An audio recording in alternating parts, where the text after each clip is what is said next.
the inactivation ceremony for the United States Army Garrison, Fort Ritchie, Maryland. The host for today's ceremony is Lieutenant Colonel Francis D. Clepper, Jr., Installation Commander. The Installation Sergeant Major is Command Sergeant Major Arlester Maxwell. The reviewing officer is Lieutenant General Retired Vernon A. Walters, also former Ambassador to the United Nations. Distinguished guests are Major General Robert R. Ivany and the Honorable Senator Paul S. Sarbanes. The Commander of Troops is Major Roberto C. Andujar, 1111 Signal Battalion. Units participating in today's ceremony are Alpha Company, 1111 Signal Battalion, commanded by Captain Margaret Greavy. The company First Sergeant is First Sergeant Rudolph Cuffey. Bravo Company, 1111 Signal Battalion, commanded by Captain Ted Harwood. The company First Sergeant is First Sergeant John McClary. Headquarters Company, United States Army Garrison, commanded by Captain Carl E. Rhodes III. The company First Sergeant is Sergeant First Class Maria Marin Davis. United States Army Security Force, Fort Detrick, commanded by Captain Bradley L. Seltzer. The company First Sergeant is First Sergeant Raymond J. Wharton. The color guard is provided by the United States Army Security Force. The non-commissioned officer in charge is Sergeant John Adams. The music is provided by the United States Army Band, Pershing Zone from Fort Myer, Virginia, under the direction of Captain Beth Steele. The drum major is Sergeant Major James McGarrity. 38 acres was originally farms and the Buena Vista Ice Company, which was built around the turn of the century. The two man-made lakes are Fort Ritchie's landmarks left over from the Ice Company. The lakes were built on land bought by Thaddeus Allen Wassler from the estate of his late father-in-law, Samuel T. Royer. Wassler started the Ice Company and it thrived for 22 years.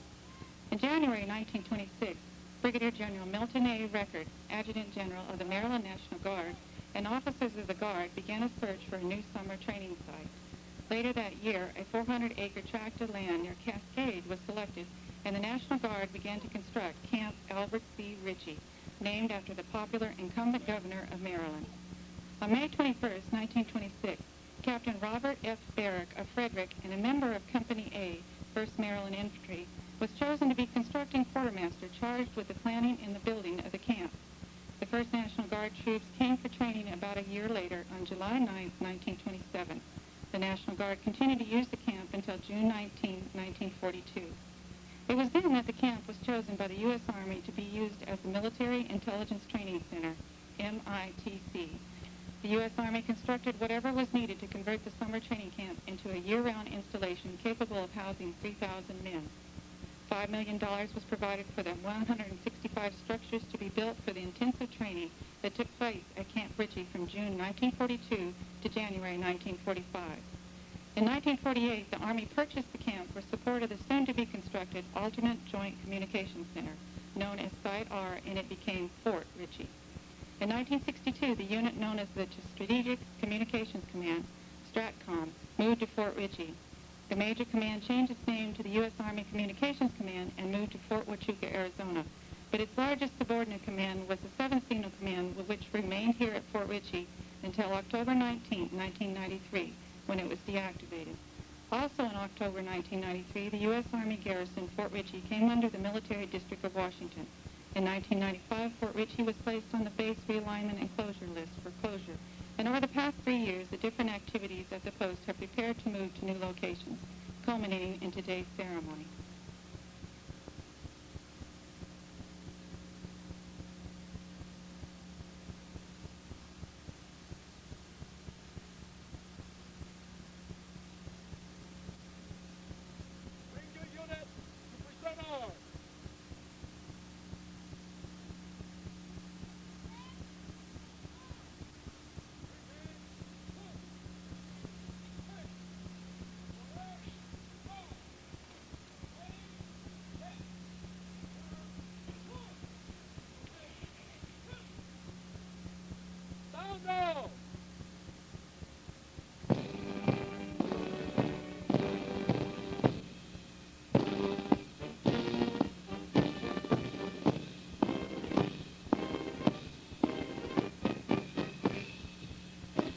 Ladies and gentlemen, the United States Army Band, Pershing Zone, is now marching in front of the formation, performing a military tradition of march, countermarch, that pays tribute to those soldiers who have stepped forward to serve.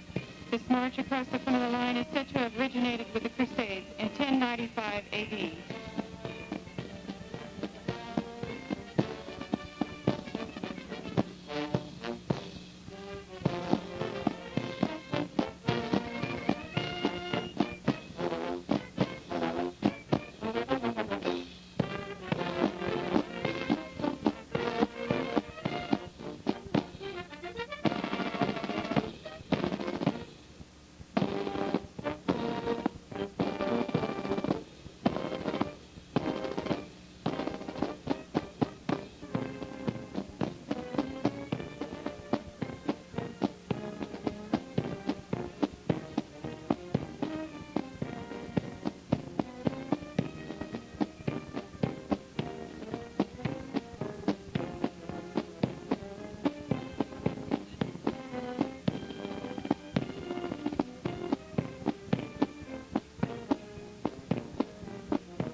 Major General Ivany, Lieutenant Colonel Clepper, and the Commander of Troops will now inspect the unit.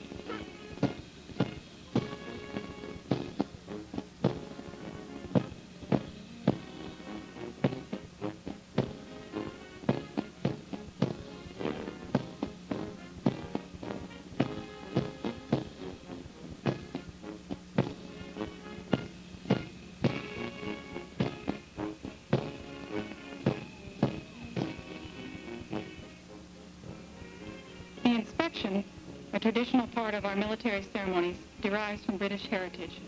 Traditionally, general officers would inspect soldiers as guards of honor. The inspection was not to check the cleanliness of their weapons, but rather was a courtesy on the part of the general to look closely at the fine military appearance of the soldiers. It was also customary for the general conducting the inspection to look closely at each man, and from time to time to stop and chat with the soldiers, complimenting them on their appearance. This custom of close scrutiny has a story of its own, dating back to the days when Charles II returned to England in 1660 to reclaim the throne. Upon learning of his return, a cavalry regiment decided to offer its allegiance to the king. Scouts from King Charles's royal party met the unit early on and reported back to Charles.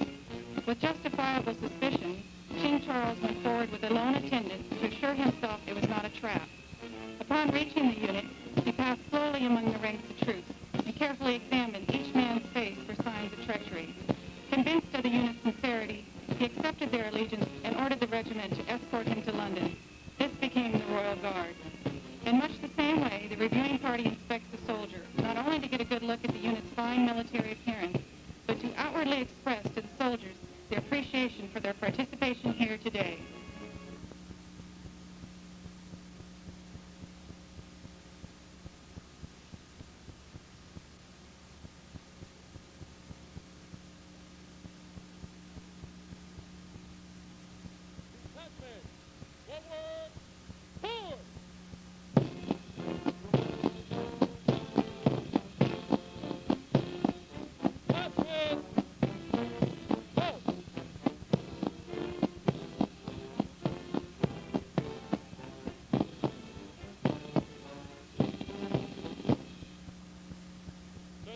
Present.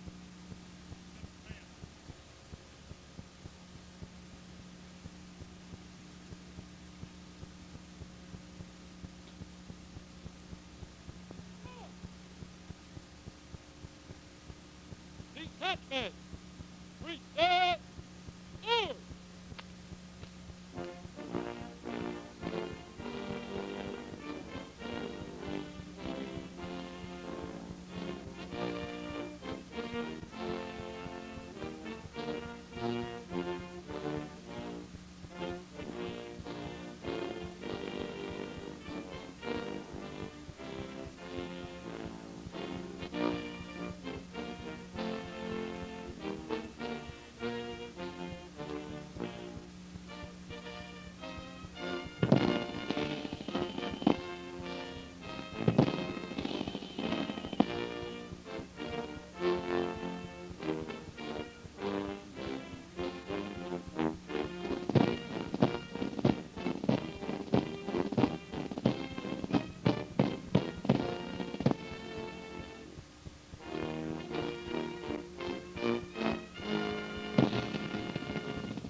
Effective 1 October 1998, United States Army Garrison, Fort Ritchie, Maryland, an installation under the command of the Commanding General, United States Army Military District of Washington, Fort Leslie J. McNair, District of Columbia, is inactivated in accordance with Base Realignment and Closure Law, Public Law 101-510. The inactivation ceremony is a tradition which formally retires the colors of an organization and serves as a farewell to the unit by its soldiers and civilian employees. It is of special significance in that it honors the unit and recognizes its accomplishments. The retirement of the organizational colors is symbolized by their ceremonial casing. The organizational colors are first passed from Command Sergeant Major Maxwell to Commander Lieutenant Colonel Clepper.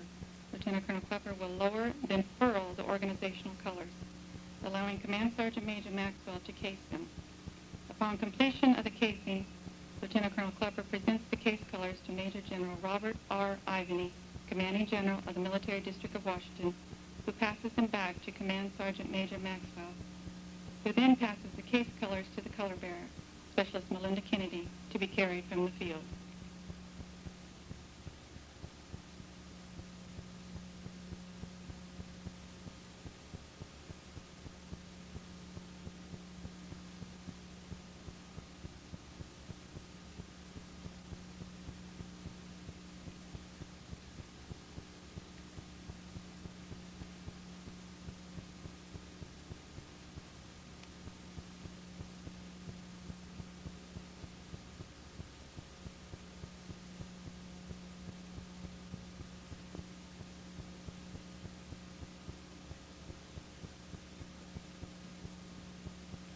Ambassador Waters, Senator Sarbanes,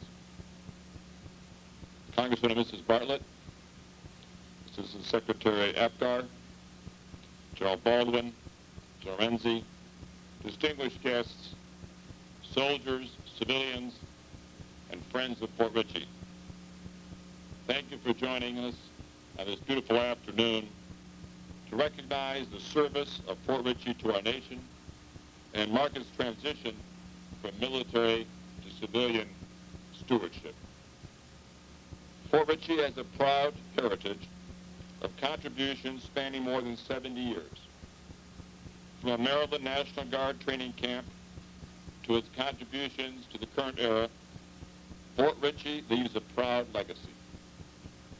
We're all indebted for Fort Ritchie's service and to its workforce and the local community for the way the many achievements this installation has rendered to our nation. Recently, Congress faced a difficult decision to close some installations to save resources, allowing us to maintain the readiness of the military. The decision to close Fort Ritchie presented major challenges for the community to assume responsibility for fostering continued economic growth and progress. As the Fort Ritchie team departs, the reins of stewardship pass to the local community. And what a great team we have in place. Fort Ritchie has had the benefit of a supportive community represented by the Washington County Commissioners, who have spent the past 3 years since the closure announcement establishing a vision and a plan for the continued economic growth of this area. Spearheading these redevelopment efforts for Fort Ritchie has been a tremendous group of Washington County businessmen and women who, without compensation, formed the board of directors for the Penmar Development Corporation. These men and women of your community have devoted countless hours in building a bridge between the former military and the future civilian uses of Fort Ritchie. Mr. Bill Reuter, the chairman of the Penmar Board of Directors, deserves our gratitude for his commitment and dedication to seeing the future well-being of this community. Please join me in a very well-deserved round of applause for these patriotic citizens.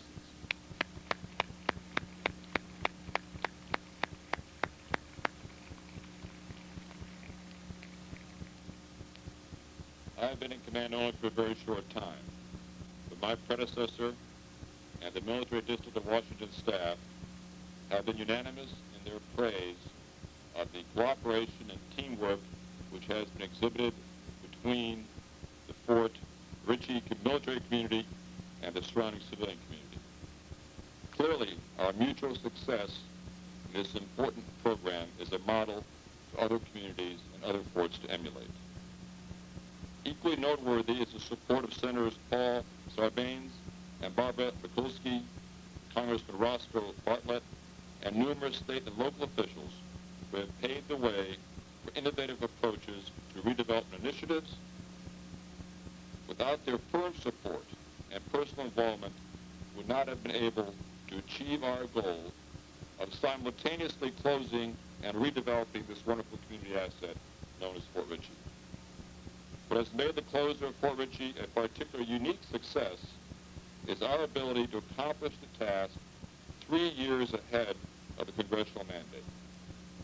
Early closure reduced uncertainty in the workforce, saved the Army resources, and supported strong redevelopment efforts to grow quickly within the community.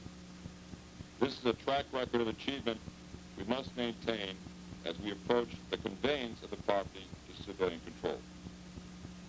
This is also an opportunity to recognize and bid a fond farewell to a fine command team. Frank and Joe Clepper arrived at Fort Ritchie a little over 1 year ago, and that short time have made an impressive mark on the installation. Their focus has been on taking care of people. They have done a superb job.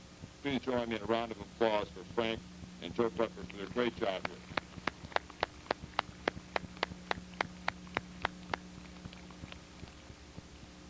In closing, I'd like to express my gratitude to professional soldiers, civilians of the community, who have worked very hard the past 3 years to make this a tremendous success story.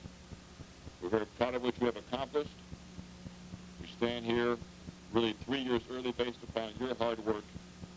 Thank you again for all you have done, and thank you all for joining us in this ceremony and for bidding farewell to the Fort Ritchie that we know of today and welcome you to Fort Ritchie of tomorrow. Thank you. It's been an honor to be here.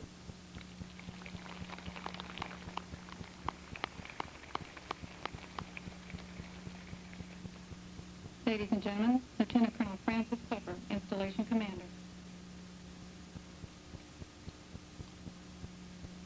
Ambassador Walters, Senator Sarbanes, Congressman Bartlett, Assistant Secretary of the Army APGAR, former 7th Signal Command, and garrison commanders of Fort Ritchie, distinguished guests, soldiers, civilians, and friends of Fort Ritchie, welcome to our beautiful Western Maryland home, and thank you for attendance at this historic ceremony.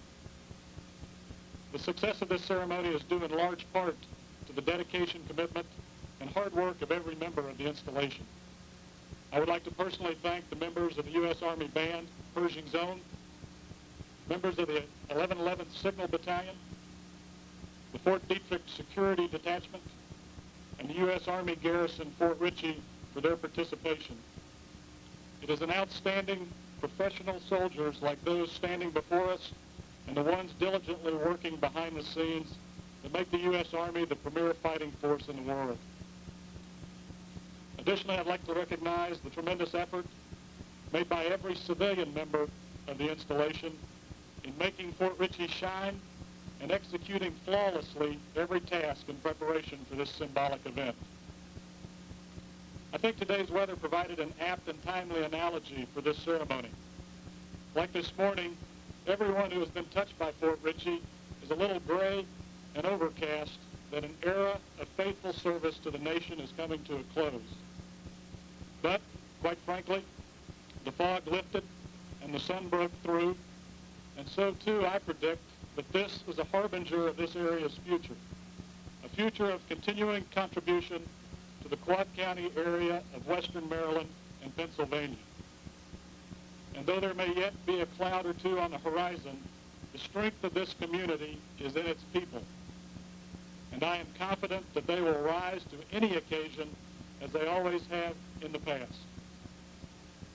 A little less than a year ago, the installation staff came together to develop a roadmap for the installation's final year of operation. Each one of them knew that they would be confronted with complex, demanding challenges. Each one knew that every challenge had to be overcome. None could be unsurmountable because everyone would impact directly and, quite frankly, adversely on the Fort Ritchie community, soldier and civilian alike. The vision they collectively developed and committed to executing was straightforward and unmistakable in its intent, and it speaks volumes on the impressive core of values of this workforce. The vision was simply expressed, yet complex in its meaning and execution. Fort Ritchie would close with pride. Today I stand before you and report with confidence that this outstanding team of government civilians, contractors, and soldiers, and local community members picked up that battle cry with zest and vigor. They have provided invaluable continuing support to this community, often at great personal expense. Their contributions are too numerous to list, spanning a broad expanse of devoted service, from simply issuing ID cards to developing comprehensive solutions to vexing issues involving the process of closure. My pride in them is unequaled, and it has been an unparalleled honor to serve as their In closing, I would once again like to personally commend and congratulate each and every former or present member of the installation workforce. You took on a difficult and demanding task, the closure of an installation. You have accomplished this task with distinction and flair. More importantly, you accomplished this task with ever-present care and overriding concern for soldiers, their families, the civilian workforce, and the greater Fort Ritchie community. I thank you from deep within my heart for a job well done. You should be justifiably proud of having closed Fort Ritchie with pride. Thank you. Well, it's my distinct pleasure as the installation commander to introduce one of America's most distinguished soldier statesmen and today's guest of honor. General Vernon A. Walters was born in New York City, New York, on January 3rd, 1917. He was educated at Stonyhurst College in Great Britain. His distinguished military career began in 1941 when he joined the United States Army for service in World War II. General Walters' beginnings, in fact, coincided with the acquisition of Fort Ritchie by the active Army for service as a military intelligence center. General Walters was stationed at Fort Ritchie as both a trainee and as an instructor. And between those two assignments, he served in the North African theater as an intelligence analyst and interpreter. His continuing Army career included assignments as a staff assistant to the President, Army attaché to Italy and Brazil, defense attaché to France, and culminated as the Deputy Director of the Central Intelligence Agency in the rank of Lieutenant General. He has been an advisor and a confidant of every president since and including Franklin Delano Roosevelt. His service to the nation includes appointments as Ambassador at Large, Ambassador to the United Nations, and Ambassador to the Federal Republic of Germany. He continues to be a private consultant and lecturer. Please join me in a hearty welcome as General Walters returns to Fort Ritchie.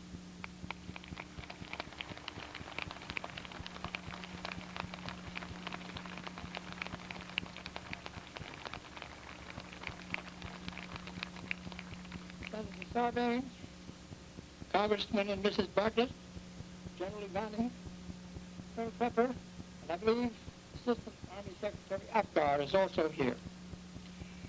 56 years ago, I stood where you soldiers are standing now. As a freshly minted young second lieutenant, fresh out of the infantry school at Fort Benning. I came here and studied prisoner of war interrogation. In the middle of one night, without warning, we sat in trucks directly below this castle and then went off to war to the landing in North Africa. I joined an army 1 year before that had less than 200,000 men in it. And as I told them, they invited me to an army exercise the other day called the Army After the Next. I said, you've got the wrong man. I belong to the army before the last one. But 4 years later, there were 9 million men in it. That is what the United States was capable of doing in those intermediate years. I was born in the United States, but I grew up in Europe, and I learned a number of languages. And when I got out of the infantry school at Fort Benning, I went to a new infantry division. And an army without computers found me and brought me here. And I had a French team, French language team, all of whom could pass as Frenchmen as I could. And we went ashore in North Africa, and I had one task to do besides question the prisoners, which always bothered me. That was to kidnap the crane operators from their hotel rooms in the night and have them down at the dock in the morning to unload the ships when they sailed in at daybreak. And I must say to each of my Senate confirmations, Senator, I was afraid I'd be gotten on a kidnap charge. But the legal counsel told me that the state of declared war and the statute of limitations put me in the clear. The Army gave me an extraordinary career. I stayed in it for 36 years. I served in all the wars, the Second World War, the Greek Civil War, the Vietnam War, the Korean War. And during the Desert War, I was 74 years old, and I thought, well, it's too bad I'm too old for this one. But on the night of February the 13th of that particular year, I think it was 91, the terrorists shot up my embassy and fired 375 bullets into it, so that I could say that I had been under fire in every war the United States had fought in my lifetime. The Army rewarded me beyond my wildest dreams.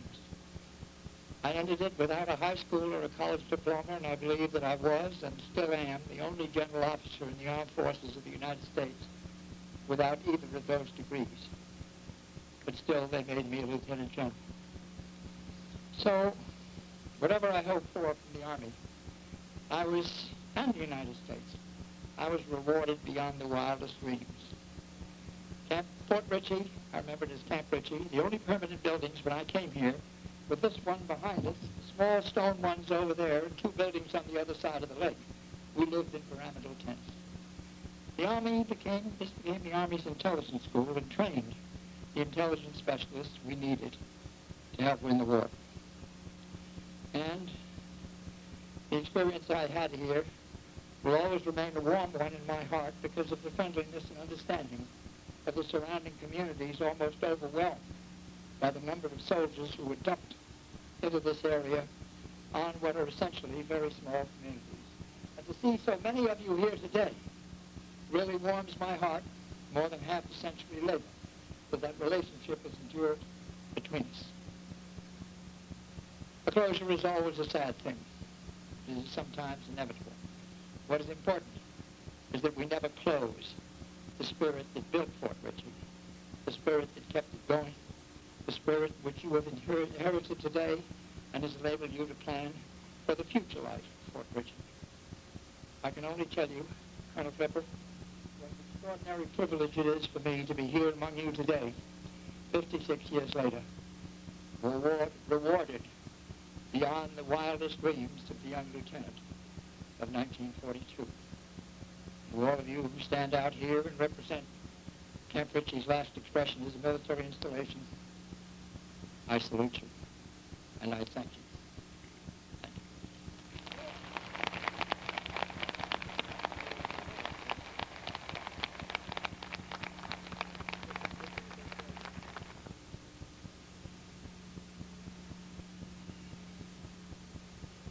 Ladies and gentlemen, please stand for the plain Old Lang Syne and the Army song.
Sir, this concludes the ceremony.